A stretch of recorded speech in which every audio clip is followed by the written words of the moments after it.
साथियों नमस्कार, मैं हूं नारायण पटेल। आपके अपने चैनल पर आज हम यहां पर बात करेंगे वो संविधान के 50 प्रश्न।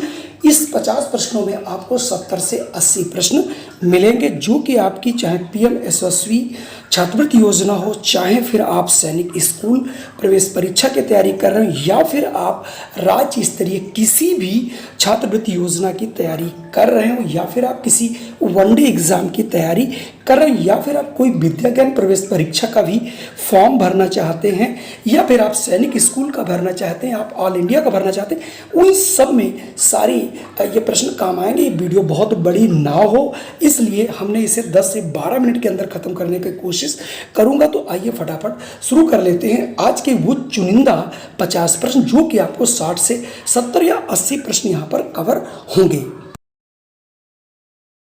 पहला तथ्य वेरी मोस्ट इंपॉर्टेंट, भारतीय संविधान का निर्माण किस संस्था के द्वारा किया गया? तो भारतीय संविधान का निर्माण जो है संविधान सभा के द्वारा किया गया। कई बार प्रश्न पूछा गया। दूसरा प्रश्न, सर्वप्रथम 1934 में संविधान सभा के निर्माण की मांग की गई, यानी भारतीयों ने अंग्रेजों से 1934 में ही संविधान सभा की मांग की थी, जिससे वो अपना संविधान बना सके। चलिए बढ़ते हैं अगले प्रश्न पर। अगला प्रश्न कई बार पूछा गया है कि पूर्ण स्वराज का प्रस्ताव कब पारित किया गया? तो कांग्रेस ने जो है पूर्ण स्वराज का प्रस्ताव 1929 में लाहौर अधिवेशन में रावी नदी के तट पर किया था। बहुत इंपॉर्टेंट प्रश्न है। अगला प्रश्न, संविधान सभा के निर्माण की प्रक्रिया तो 1946 में कैबिनेट मिशन प्लान में दे दी गई थी, यानी कैबिनेट मिशन के द्वारा ही इस संविधान निर्माण की प्रक्रिया शुरू हुई थी, और इसे जुलाई 1946 में संविधान सभा के चुनाव हुए थे, और उस चुनाव में चुने हुए व्यक्तियों ने संविधान सभा जो संविधान था उसका निर्माण शुरू किया था। अगले जो हमारे चारों प्रश्न है वेरी मोस्ट इंपॉर्टेंट है। बहुत बार ये परीक्षाओं में चारों में से एक प्रश्न आपको जरूर मिलेगा। संविधान सभा के अध्यक्ष कौन थे? तो आपको याद रखना है डॉक्टर राजेंद्र प्रसाद जो थे वो संविधान सभा के अध्यक्ष थे। दूसरा आता है कि प्रारूप समिति के अध्यक्ष कौन थे? तो प्रारूप समिति के जो डॉक्टर BR अम्बेडकर जी थे वो हमारी संविधान सभा में प्रारूप समिति के अध्यक्ष थे। अगला प्रश्न है संवैधानिक सलाहकार कौन थे? तो इस प्रश्न का उत्तर आपको याद रखना है BN राव जो थे वो संवैधानिक सलाहकार थे। अगला प्रश्न होता है कि संविधान को बनाने में कुल कितना समय लगा? तो बहुत ज़्यादा समय लगा था, 2 वर्ष 11 महीने 18 दिन का समय लगा, तब जाके भारत का दुनिया का सबसे बृहत और लिखित संविधान तैयार हुआ। देखने में आपको केवल 2 प्रश्न लग रहे हैं, लेकिन इसमें आपके 5-6 प्रश्न छुपे हैं। पहला है मूल संविधान में कुल कितने भाग थे? तो 22 भाग थे। कितने अनुच्छेद थे? 395 अनुच्छेद थे। और कितनी अनुच्छेद इसके अंदर थे, यानी अनुसूचियां कितनी थी? तो 8 अनुसूचियां उसमें थी। अगला आता है कि नया संविधान बनकर के कब तैयार हुआ? तो नया संविधान जो है 26 नवंबर 1949 को बनकर के तैयार हो गया था, और इसी दिन इसे अपनाया भी गया था, और इसी दिन को जो है संविधान दिवस के रूप में मनाया जाता है। वेरी मोस्ट इंपॉर्टेंट है, इसे आप जरूर याद रखिएगा। अगला जो प्रश्न है वो है 26 जनवरी 1950 को पूर्ण रूप से संविधान लागू हुआ था, और इसी दिन हम गणतंत्र दिवस मनाते हैं, और ये प्रतिवर्ष मनाते हैं। दूसरा है हमारे संविधान में जो मौलिक अधिकार है 6, और जो सर्वोच्च न्यायालय का कंसेप्ट है वो अमेरिका के संविधान से लिया गया है। दोनों प्रश्न वेरी मोस्ट इंपॉर्टेंट है, इन्हें भी हमें याद रखना है।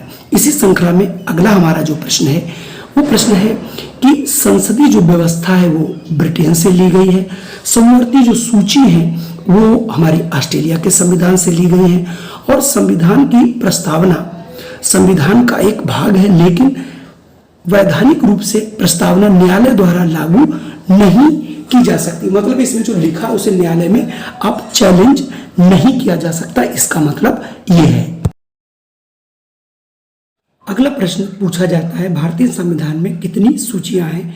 3 सूचियां हैं, जिसमें पहली संघ सूची जिसमें 97 विषय हैं, राज्य सूची में 66 विषय हैं और समवर्ती सूची में जो है 47 विषय हैं। इसके बाद आता है कि राष्ट्रीय प्रतीक। तो हमारे राष्ट्रीय जो प्रतीक उनके मैं नाम बता दे रहा हूँ। राष्ट्रीय ध्वज के बारे में पढ़ लीजिए, राष्ट्रीय चिन्ह के बारे में पढ़ लीजिए, राष्ट्रगान, राष्ट्रगीत, राष्ट्रीय पशु, राष्ट्रीय पक्षी, राष्ट्रीय पुष्प। ये सब जो है राष्ट्रीय एकता ही नहीं तो ये भारत की स्वतंत्रता के भी प्रतीक हैं, इसलिए इनको याद करना और इनके बारे में जानना सभी भारतीयों का कर्तव्य बनता है। अगला प्रश्न है राष्ट्रीय चिन्ह में लिखित सत्यमेव जयते का क्या अर्थ है। हर बार पूछा जाता है, इसका मतलब होता है केवल सत्य की ही विजय होती है। अगला प्रश्न है हमारे देश का राष्ट्रगान जो जन गण मन है, ये किसने लिखा। ये लिखा है रविन्द्रनाथ टैगोर ने, जिसे गीतांजलि से लिया गया है। अगला वंदे मातरम भारत का राष्ट्रीय गीत है और इसकी रचना किसने की, हर बार पूछा जाता है। तो इसकी रचना की है बंकिम चंद्र चट्टोपाध्याय। अगला प्रश्न है मौलिक अधिकारों की संख्या कितनी है। बहुत बार पूछा गया मूल अधिकार, ये आपके 6 हैं। समानता का अधिकार, स्वतंत्रता का अधिकार, शोषण के विरुद्ध अधिकार, धार्मिक स्वतंत्रता का अधिकार, संस्कृत और शिक्षा का अधिकार और लास्ट है संवैधानिक उपचारों का अधिकार। और एक 7वां था संपत्ति का अधिकार, जिसे हटा दिया गया। वेरी मोस्ट इंपॉर्टेंट प्रश्न है। अगला प्रश्न है मूल कर्तव्य कितने हैं। पहले मूल कर्तव्य 10 थे, अब 11 हो गए हैं, इन्हें हमें याद रखना है। भारत सरकार के 3 प्रमुख अंग हैं। पूछा जाता कितने अंग हैं, 3।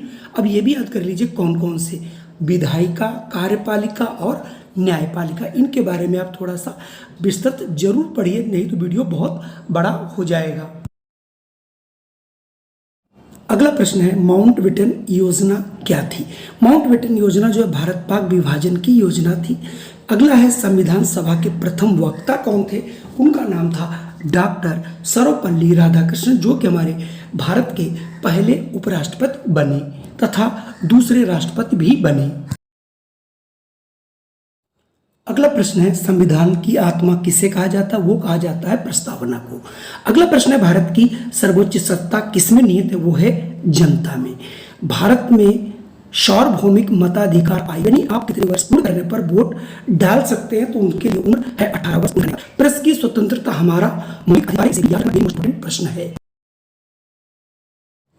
अगला प्रश्न है ग्राम पंचायत का उल्लेख किसमें किया गया। तो ग्राम पंचायत का जो उल्लेख है वो नीति निर्देशक तत्वों में किया गया है। अब यह मौलिक अधिकार नहीं रहा, कौन, यानी मूल अधिकार खत्म कर दिया गया। मैंने पहले भी बताया था संपत्ति का अधिकार। अगला है मौलिक अधिकारों को लागू कराने के लिए न्यायालय जा सकते हैं। जो हमारे मौलिक अधिकार 6 हैं, अगर वो उनका कहीं हनन होता है तो उसके लिए हम सुप्रीम कोर्ट या कोर्ट में जा सकते हैं। अगला प्रश्न है सरकार का कौन सा अंग कानून बनाता है। तो विधायिका जो वो कानून बनाती है।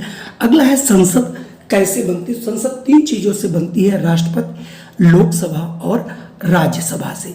अगला प्रश्न है संसद की किस सभा को हाउस ऑफ पीपल कहा जाता है। तो वो लोकसभा है, जिसे हम लोग हाउस ऑफ पीपल कहा जाता है। अगला हमारा प्रश्न है लोकसभा में अधिकतम चुने हुए सदस्य कितने हो सकते हैं। तो इनकी संख्या होती है 550, जो कि चुने जाते हैं। अगला प्रश्न है राष्ट्रपति लोकसभा में एंग्लो इंडियन समुदाय से कितने व्यक्तियों को मनोनीत कर सकता है। तो ये केवल संख्या होती है 2, और लोकसभा का चुनाव लड़ने के लिए न्यूनतम उम्र जो है वो 25 वर्ष रखी गई है। अगला प्रश्न है राज्यसभा में राष्ट्रपति द्वारा मनोनीत सदस्य। तो राष्ट्रपति जो है 12 सदस्यों को नियुक्त कर सकता है, जो कि विभिन्न क्षेत्रों के विशेषज्ञ होते हैं। अगला प्रश्न है विधेयक कब कानून बनता है। जो विधेयक पास होता है लोकसभा में, वो कानून कब बन जाता है। कानून तभी बनता है जब उस पर राष्ट्रपति के हस्ताक्षर हो जाते हैं। अगला है राष्ट्रपति को पद धारण की शपथ कौन दिलाता है। तो ये शपथ जो है भारत के जो मुख्य न्यायाधीश होते हैं तत्कालीन, वही उनको शपथ दिलाते हैं।